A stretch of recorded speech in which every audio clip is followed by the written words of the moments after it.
سلامونه دوستانو شهرزاد شاه خبره کومه نن په 400 کې یو لوبه ګرمه وه د سبزي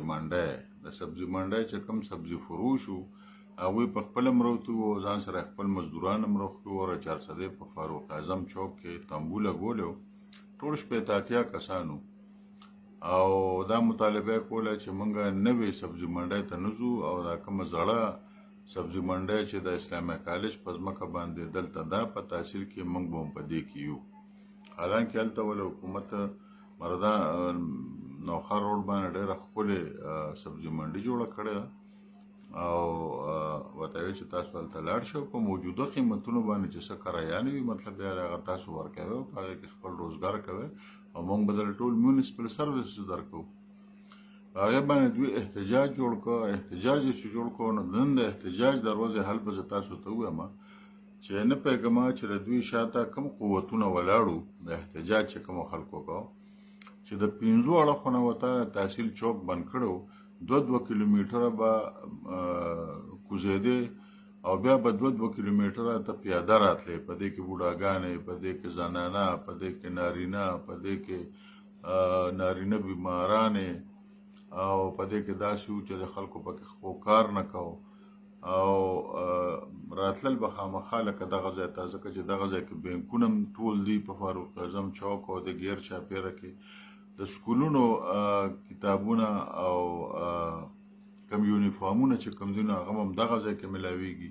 د دې نه علاوه 400 غټ اسپالټ ډکټس هیډ کوارټر هسپتال چې کوم دي نو هغه هم دغلته دی ټول میډیسن سنټر چې کوم دي نو هغه هم دغلته دی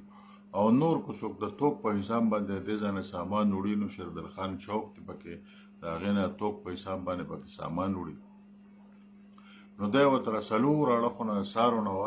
نه واله تر د مازیګر پورې وته بند کړو او دا خلک خوار او ذلیل او تباه شو او خیره وې کول چې چا دا سړک بند کړی نو وي خدای دې مطلب یې چې په خپل غم واړی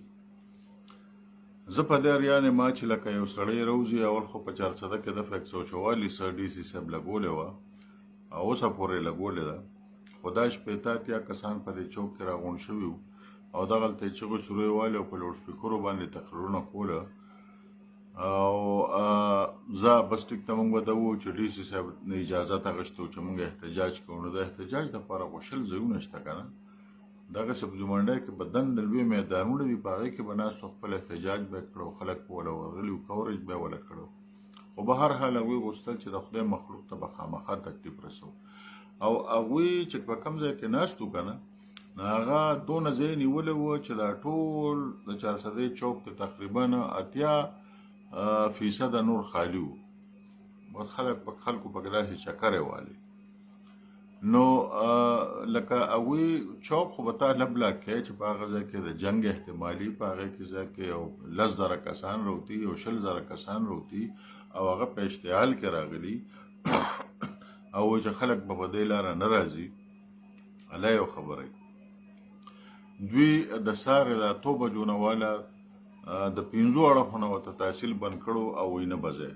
یعنی دا خلکو ته ښوله چې داسې ډېره لویه مظاهره ده اوس ټول تحصیل بند دی حالانکې تحصیل په چوک کې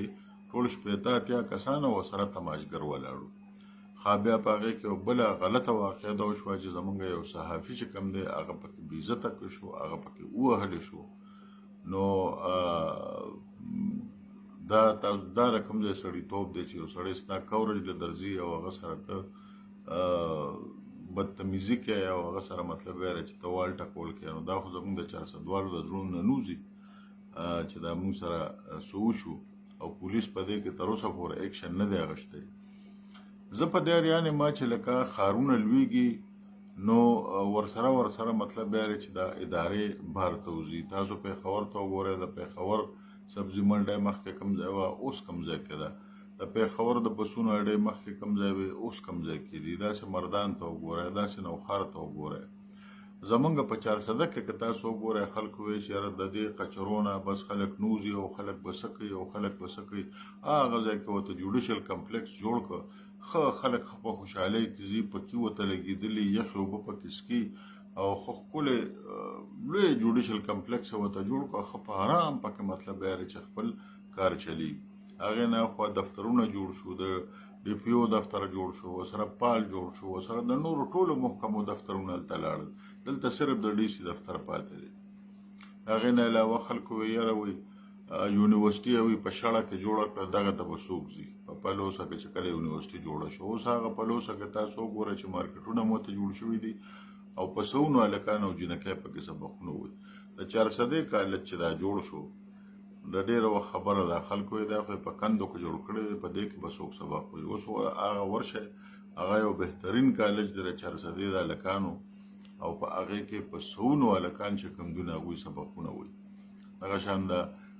رزړو هسپتال جوړولو یې مړ، دلته به څوک راځي؟ چایلډ اینډ مدر کیر هاسپټل، اوس هغې ته په سونو کسان راځي. هغه اډی هلته اوښکله په سونو ګاډي پکې له ترنه و، هغه اډۍ سره خوا کې چې کوم اډه ده هغې کې اوس ولاړي. دا خو ګوره ښارونه چې لویږي نو دې نه دا څیزونه بار ته وځي، دا ایکسپینشنز کوي، انسپیکشن کوي او دا ایکسټینډ کیږي او دا په هر ځای کې کیږي. که پنډۍ کې وګورئ، که لاهور کې وګورئ، که کراچۍ کې وګورئ. خو دوی دا وایي چې موږ به خامخا هم د دې اسلامیا کالج په دې ځمکه باندې ناست یو او بس یو څو روپۍ او یو څو زر روپۍ به ورکوو او 15 جربه ځمکه ده د اسلامیا کالج. د میاشتې او د دې نه اسلامیا کالج ته د بقول د دوی دا کوم چې سبزي فروش دي چې 14 لکه آمدني ده، هغه هم هغوی ته پوره نه رسي. 15 مرلې دوکانونه پکې جوړ کړي دي. دا 14 جربه ځمکه که دوی اسلامیا کالج ته پرېښوده او په دې باندې په صحیح معنو کې مارکیټونه جوړ شو، نو یو دوکان به په 13 او په 40 زره روپۍ په کرایه باندې ځي. نو دا د پېښور یونیورسټۍ ته د 80 لاک نه د 1 کروڑ روپو پورې آمدني د میاشتې بیا تلی شي، خو چې د دې قبضه مافیا نه خلاصه کړي. دوی به اوس قبضه کړې ده، ځکه چې دوی ته خو مطلب یې چې بس په 200 په 300 په 800 په 900 په دې ورته ملو شوي دی، او بیا مخکې په پټکو باندې په 80 لکه ورکړي دی، او بیا د هغه مخې ته چې څوک کښېني نو هغه به ولې 20,000 روپۍ ورکوي، او که خوا کې ورسره څوک ګاډۍ لګوي نو هغه به ولې 15,000 روپۍ میاشت ورکوي. نو دا د دوی ذاتي معامله ده. د ذاتي معاملې نه یو سیاسي مسله جوړه کړه. دا ګوره انتظامي مسله ده، ذاتي مسله ده، د دې نه انتظامي مسله نه دي جوړول پکار. دا خامخا بره 400 نه دا سبزي منډي اوزي، دا فروټ منډي به تې اوزي، ځکه چې تاسو اوس هم په هغه لار باندې لاړ شئ نو قسم په خدای که د تلو شانې پې. که تاسو اوس هم چېرته یو څاڅکی باران وشي او ته وایې چې یاره د هغې منډۍ ته دننه ځم نو قسم په خدای چې بوټان به ورته اچوئ او دا خپې به داسې هغه بل شان هغه د باران بوټان به ورته اچوئ، دونه چقړې پکې ولاړې، هغه اړخ ته ګندګي. دا ټول شیزونه مطلب یې چې لکه دوی د خپل مقصد دپاره لګیا دي چې یاره دا ارزانه ځمکه م رانیولی چې دا رانه لاړه نه شي. او په هغه نوې فروټ منډۍ کې که تاسو وګورئ نو هغوی ورته وایي چې تاسو له موږ هر قسم سروسز هم درکوو، دوکانونه هم دله درکوو، خو په موجوده بیه رانه مطلب یې چې لکه دوکانه دی او هر قسم سروسز در ورکوو. نو په دې کې څه خبره ده؟ خو صرف لکه د ذاتي مفاد دپاره او د خپلې ګټې دپاره تاسو وایئ چې 400 دی، وما هغه شان مطلب یې چې بانډه پاتې شي. چې دفتر یې چې خلکو وتې نو خلکو وایي چې څه به کېږي، دغه دفتر یې ووتی، جوډیشل کمپلیکس جوړ شو، د باچا خان یونیورسټۍ مثال ما تاسو له درکړه، د جنکو کالج په پړانګو کې جوړ شو، په زرګونو جنکۍ پکې سبق وایي، چایلډ اینډ کنډر هسپتال په رزړو کې جوړ شو. چا وایي دغه ځای کې پې څه کوئ؟ دغه د اوس هغه مطلب یې چې په زرګونو خلکو علاج پکې کېږي. هغه شان نور شل مثالونه زه تاسو له درکولی شم. ولي خان سپورټس کمپلیکس هم وایي کوم ځای کې جوړ کړه، هغه ځای دې ته به څوک ځي؟ ورشه وګوره اوس پکې په زرګونو ماشومان چې کوم دي نو هغوی پکې پریکټس کوي، څوک پکې هاکي کوي، څوک پکې سویمینګ کوي، او څوک پکې څه کوي، او څوک پکې ورزش کوي. نو دا د یو ښار د ترقۍ مخه نه دي نیول پکار. دا خامخا داسې یو وخت راځي چې دا ښار ایکسپینډ کیږي،